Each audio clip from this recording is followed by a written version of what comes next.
At E3 2004, Sony unveiled the PlayStation Portable, which was the exact same year Nintendo showed off the prototype of the Nintendo 3DS.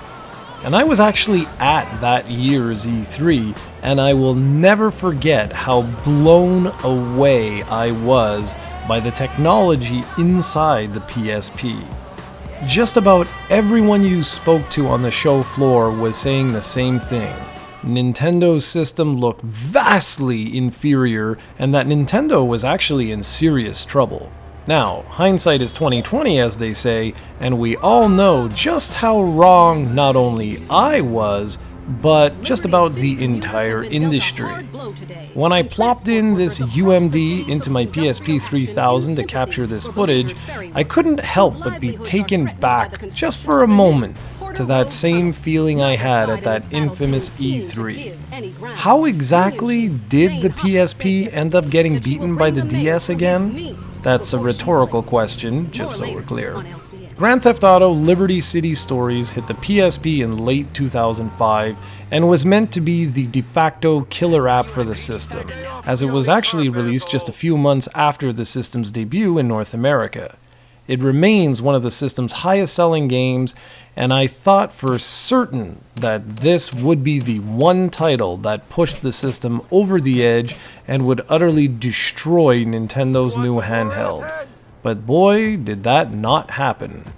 Returning to the game today, I was amazed by just how impressive it is from a technical standpoint. This is a legit open-world, fully voice-acted action game like you would expect to have seen on the PlayStation 2 back then. Yes, the graphics are slightly more primitive, and there are a few extra load sequences, but ultimately this looks, plays, and feels just like a PS2-era Grand Theft Auto, and that is extremely impressive. Returning to Liberty City after playing the revolutionary GTA 3 was actually a welcome treat, and it was refreshing to return to it today as well. The story is your typical tale of a gangster returning home after a long hiatus and working his way up through the ranks. There's much more to it than that, but you get the idea. In terms of the game's overall length, this one clocks in at roughly a dozen hours or so for the main campaign, and many, many more if you want to do everything else the game has to offer. The mission variety is good, but rather simple and short. And honestly, this is an early GTA, and plays exactly as you would imagine, and I say early because it's based off Grand Theft Auto 3. Yes, the series has evolved quite a lot since these humble beginnings, but it's still fun to play, and that counts for something. The gameplay is what can throw a few people for a loop. Aiming is based on GTA 3's aiming system, so again, it's primitive, very, very simple, and takes a little while to get used to. If you have to get in combat, I always tell people try and snipe enemies from far. It's much, much easier than going hand-to-hand or close-range combat. Driving works perfectly though, which is great, and that's where you're going to spend the bulk of your time with this game. The same classic cop star system is here and works just as you'd imagine it would.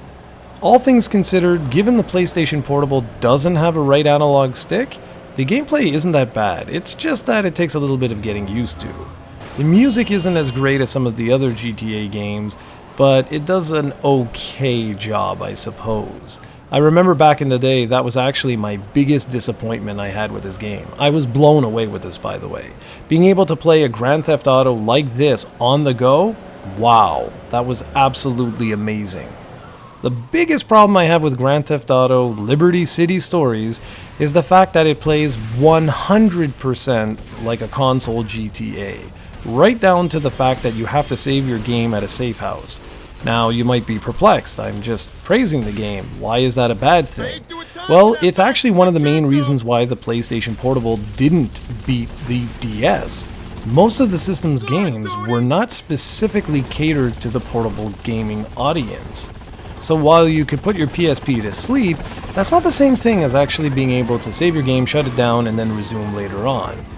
Naturally, there were many other factors that led to the PSP's defeat, but when you do play a game like this and you truly take it all in, you sort of understand why the system went on to sell over 80 million systems worldwide.